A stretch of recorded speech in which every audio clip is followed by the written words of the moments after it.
భట్టి విక్రమార్క మాట్లాడుతున్నారు. ఇప్పుడు లైవ్ చూద్దాం. మీరు వారికి లేఖ రాసి తెలంగాణను ఎందుకు ఇబ్బంది పెడతారు? నాకు రాయండి. 2014 నుంచి నేటి వరకు, నేటి నైని ఆ టెండర్ క్లోజ్ దగ్గర వరకు మొత్తం అన్నిటి మీద మీరు ఎంక్వైరీ చేయండి, సిట్ వేయండి, లేకపోతే ఇంకేదైనా ఎంక్వైరీ చేయండి, మీరు చేపించండి. తెలంగాణ ప్రజల ఆస్తులు ఇవి కావాలి అని చెప్పి మీరు నాకు రాయండి. నేనే డిప్యూటీ చీఫ్ మినిస్టర్గా ఈ శాఖని బాధ్యత, ఎనర్జీ శాఖను చూస్తున్న వ్యక్తిగా, మా ముఖ్యమంత్రి గారు వాళ్ళ ఊళ్ళో లేడు, దావోస్లో ఉన్నారు. వారు రాగానే వారితో మాట్లాడి వారిని ఒప్పించి మొత్తం 2014 నుంచి ఇప్పటి వరకు జరిగినటువంటి కాంట్రాక్ట్స్, బిడ్స్, సింగరేణిలో జరిగిన ఈ అన్నిటిపైన ఇంక్లూడింగ్ తాడిచెర్ల ఓబీ కాంట్రాక్ట్తో సహా మాకేం అభ్యంతరం లేదు. ఇంక్లూడింగ్ తాడిచెర్లో జరుగుతున్న ఓబీ కాంట్రాక్ట్ ఎండిఓతో సహా వీటన్నిటిపైన నేనే, మీరంటే నాకు గౌరవం, మీరు లేక రాయటం ఆలస్యం, ముఖ్యమంత్రి గారు రాగానే నేనే ఫస్ట్ అపాయింట్మెంట్ తీసుకొని పోయి వారి దగ్గర కూర్చొని వీటన్నిటి మీద ఎంక్వైరీ చేయాల్సిందే, మీరు చేస్తారా లేదని కూర్చుంటాను, చేపిస్తాను. ఎందుకంటే తెలంగాణ మంది ప్రజలకు వాస్తవాలు తెలియాలి, ఆ ఆస్తుల్ని కాపాడుకోవాలి, దానికోసం మనం ముందుకు పోవాలి. ఏమండి, అడ్డగోలుగా నా చేతిలో నేను అధిపతిని, నేను రాస్తే ఏదైనా నడుస్తుంది అని రాస్తానంటే కుదరదండి. నేను చెప్పదలుచుకున్నాను స్పష్టంగా. నేను ఆస్తులు సంపాదించుకోవటానికో, వ్యవస్థల మీద పెత్తనం చేయటానికో, సామ్రాజ్యాలు నిర్మించుకోవటానికో రాలేదు. నేను ఈ సమాజంలో మార్పు కోసమే రాజకీయాల్లోకి వచ్చాను. ఆ మార్పు చట్టసభల ద్వారా సాధ్యం అవుతుంది కాబట్టే నేను చట్టసభల్లోకి వచ్చాను. నేను చట్టసభల్లోకి వచ్చినప్పటి నుంచి నిబద్ధతతో ఈ రాష్ట్రంలో ఉన్న ఆస్తులు, సంస్థలు, వ్యవస్థలు, వనరులు అన్నీ కూడా ప్రజలకి పంచబట్టడం కోసం కావాల్సిన చర్యలన్నీ తీసుకుంటున్నాను.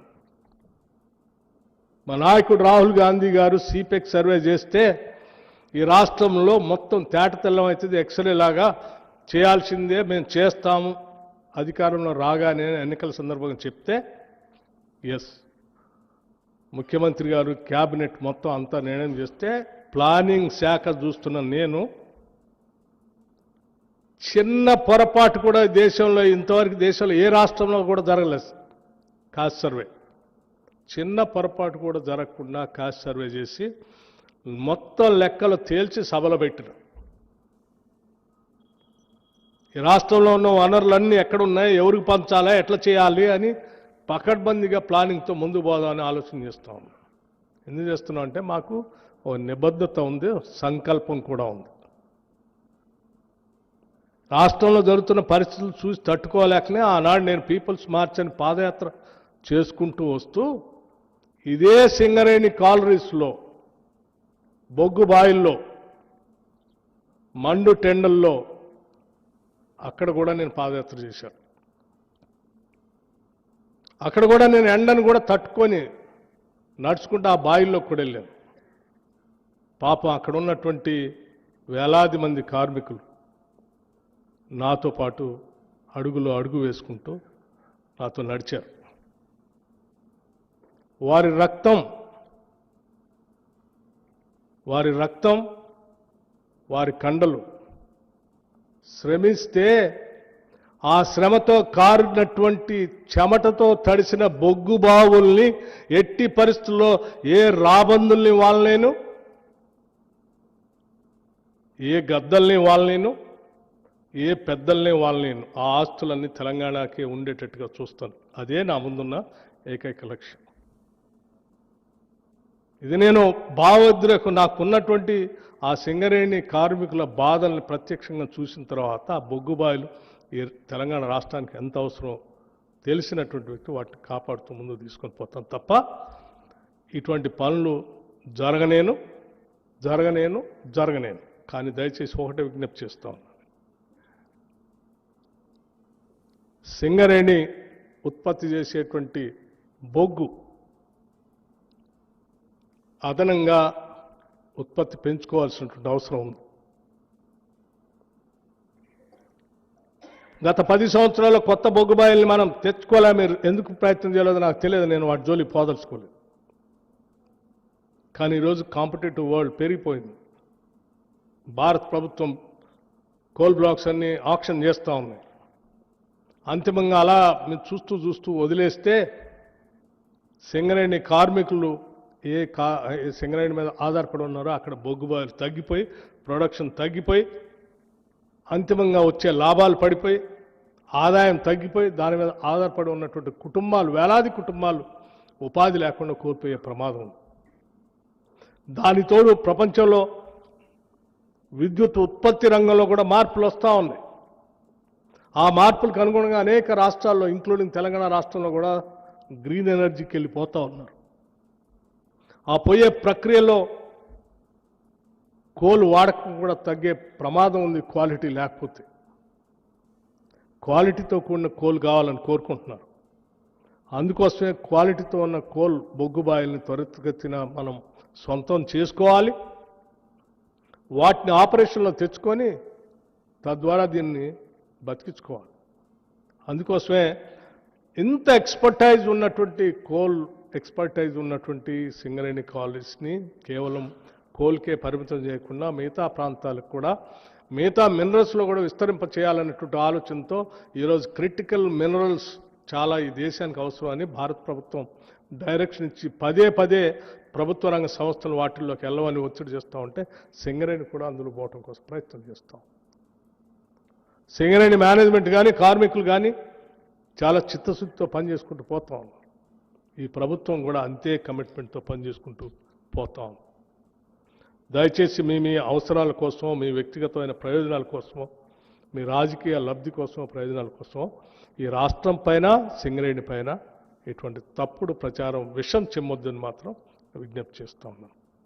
ఎస్, మీకు ఏదైనా అనుమానాలు ఉంటే my doors are always open 24 hours. Any time you can come and knock the door. దేన్నైనా ఓపెన్గా, ట్రాన్స్పరెంట్గా నేను చూపించడానికి సిద్ధంగా ఉన్నాను. ఎక్కడా దాపరికాని కూడా ఏమి లేదు.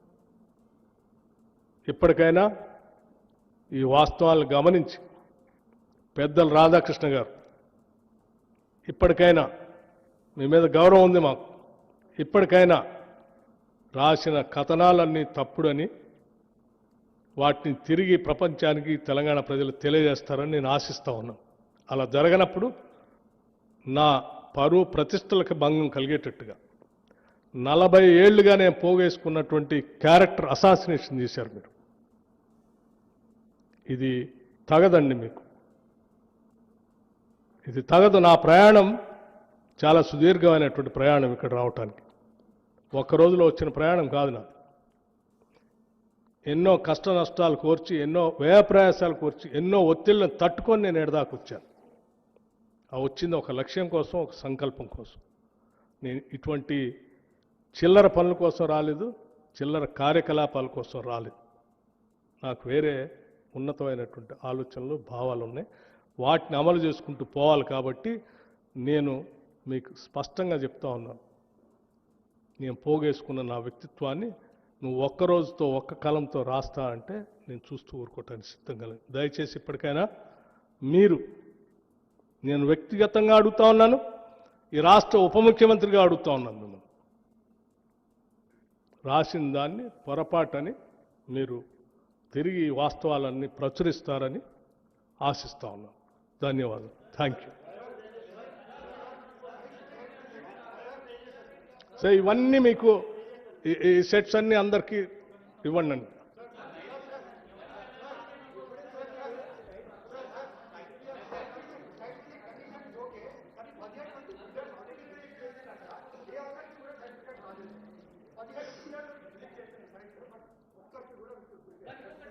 రాహుల్, సరే ఇవన్నీ ప్రొసీజరల్ యాక్టివిటీస్, బట్ స్టిల్ నువ్వు అడిగావు కాబట్టి నేను నాకు తెలిసింది నేను చెప్తా ఉన్నాను. బట్ ఆ సింగరేణి మేనేజ్మెంట్ మీకు ఆ ప్రొసీజర్ గురించి అంతా చెప్తారు. నేను కూడా కనుక్కున్నా నీలా అని. ఎక్స్ప్రెషన్ అంటే టెక్నికల్ జార్గన్ నాకు తెలియదు. టెండర్ పిలిచిన తర్వాత ఇక్కడ పలానా దానికి టెండర్ పిలుస్తున్నాము, ఇంట్రెస్ట్ ఉన్నటువంటి వాళ్ళంతా పరిశీలన చేసి ఏమైనా అభ్యంతరాలు ఉంటే ప్రీ బిడ్ మీటింగ్ అని ఒకటి పెడతారంటే ఆ బిడ్ మీటింగ్కి వచ్చి అందరూ చెప్పమని చెప్తారు.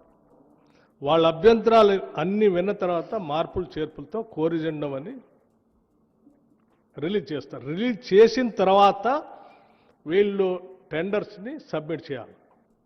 ఇంకా అసలు కోరిజెండమే రిలీజ్ చేయాలి. టెండర్ సబ్మిట్ చేసే డేటే స్టార్ట్ కాలేదు. ఇంకా అప్పుడే నీకు సైట్ విజిట్ ఎట్లా ఇస్తారు? అసలు అందులో అది ఉంటుందో లేదో కూడా తెలియదు. సైట్ దగ్గర పోతే కోరిజెండం రిలీజ్ చేసిన తర్వాత ఫైనల్గా అప్పుడు ఏ కండిషన్స్ ఉన్నాయో చూసుకొని అప్పుడు ఆ సైట్ దగ్గర పోతారో లేకపోతే ఇంకో దగ్గర పోతారో ఇంకేడు దగ్గర పోతారో. అసలు ఆ ప్రాసెస్ దాకా రాకముందే కదా నా వరి కూడా అదే. ఆ ప్రాసెస్ నువ్వు రైట్ క్వశ్చన్ అడిగావు. ఆడదాకా రాకముందే మీరు ఊహించుకొని అడ్డగోలు కథనాలు రాశారు. Thank you.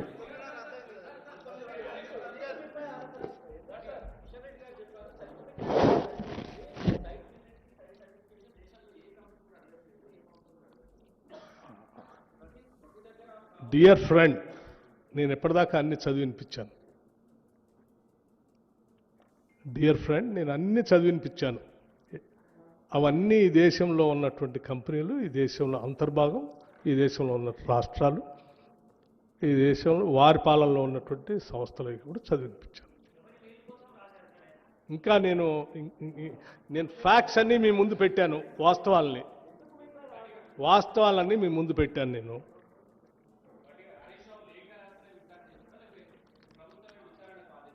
అమ్మా నేను అన్నాను లేఖ రాస్తున్నారు కదా, నేను అనుకుంటున్నాను అవన్నీ సక్రమంగానే జరిగినాయని అనుకున్నాను నేను. వాళ్ళు మీకు డౌట్ ఉంటే లేఖ నాకే రాయండి, నేను అందుబాటులో ఉన్నాను, నువ్వు ఎక్కడో ఉన్నా దగ్గరికి నాకు రాయి, నేను చేపిస్తా అని చెప్తున్నాను కదా. రైట్ ఫ్రమ్ 2014 to 2020 ఈనాటి వరకు, ఈ రోజు వరకు అన్నిటి మీద చేపించేస్తాను. ఇంకేం కావాలి? What more you want? Okay, next. I think నేను ఎనఫ్ క్లారిటీ ఇచ్చాను నేను మీకు. అన్నిటికీ అన్నాను కదా, ఐ సెడ్ ఎవ్రీథింగ్ అన్నాను కదా, అన్నీ అన్నాను కదా, ఐ సెడ్ ఎవ్రీథింగ్. మీడియా మిత్రులందరికీ నమస్కారం. నిన్న కేటీఆర్ గారు సిట్ అంటే టెలిఫోన్ ట్యాపింగ్ సంబంధించిన అంశాలు